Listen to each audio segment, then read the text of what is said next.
So this just more or less hopped up on my trailer. Actually, funny enough, I was at work yesterday, was on Facebook Marketplace, saw this thing for sale or possible trade, shoot me an offer.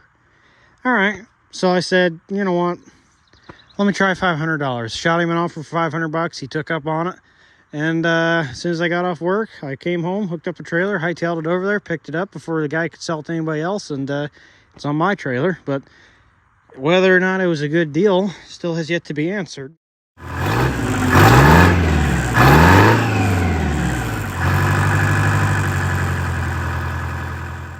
All right, so I did a few things off camera. Obviously, the mower deck's on. It didn't come with a mule drive. I had one laying around that I actually got with that, which you'll see that one after this video, sadly. But just doing a general walk around of it, it's pretty beat. Story behind it is, old man bought it, I think brand new. Used it for snow plowing. Did that for a long time. Snow chains, a set of wheel weights. Not a bad setup really, but I don't know. Probably not going to run them very long.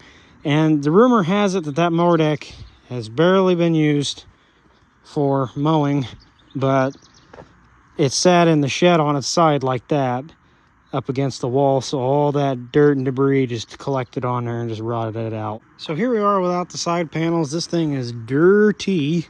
I'm gonna have to get some air going and blow it off before I even think about taking it any further apart, like in the air cleaner and whatnot.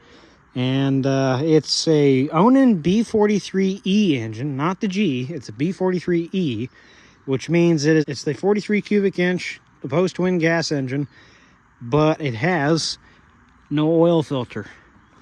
I think it has no oil filter, and there's some other stipulations I don't remember. 16 horse, other things amongst that rule. I don't know why I never noticed this. This engine has been short blocked. So this is not a factory engine, which is, you know what, somewhat not surprising considering the circumstances. You know, no filters, no one takes care of them. So I guess I'm not that surprised. Well, that's pretty well junk to say the least. So yeah, there's no sense in even trying to do that. That tank's got to come out and get cleaned.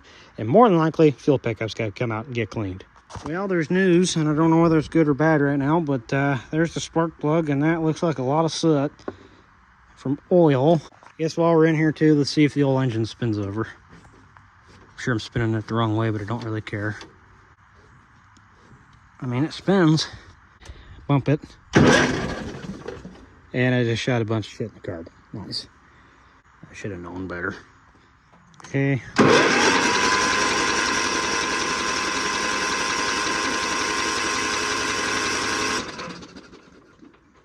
I hear two pistons.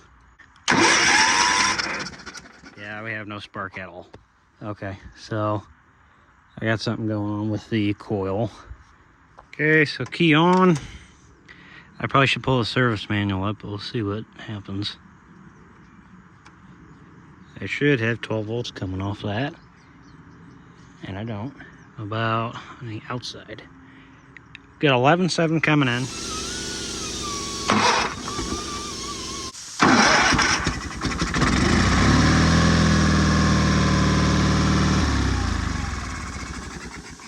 Runs. Wow, that is impressive. It starts first crank though.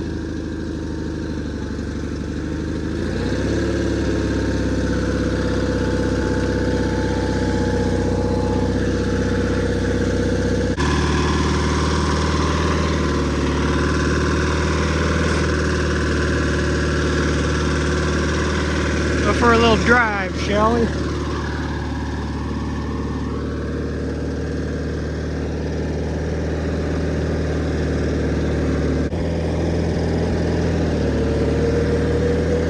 Rear end's an ever so slight bit noisy, but nothing that's concerning really.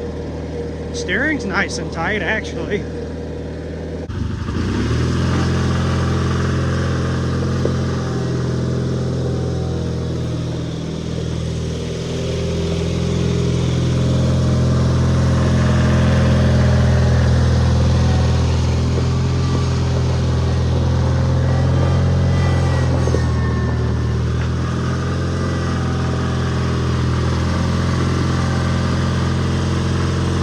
So what I did the night before, I had to stop recording because the camera simply couldn't pick up anything. It was too dark. But what the gist of the story was is that basically I traced down the electrical current and made sure that everything had 12 volts like it should have, and it did. Then I chased it down basically to the points and condenser. The points were a little covered in debris and whatnot, so I cleaned them off and gapped them to specification, and I got my spark back, and voila, it was up and running. Didn't even need to clean the carburetor or anything. Whoa. Boy, was I freaking wrong. 100 PSI out of this old bastard.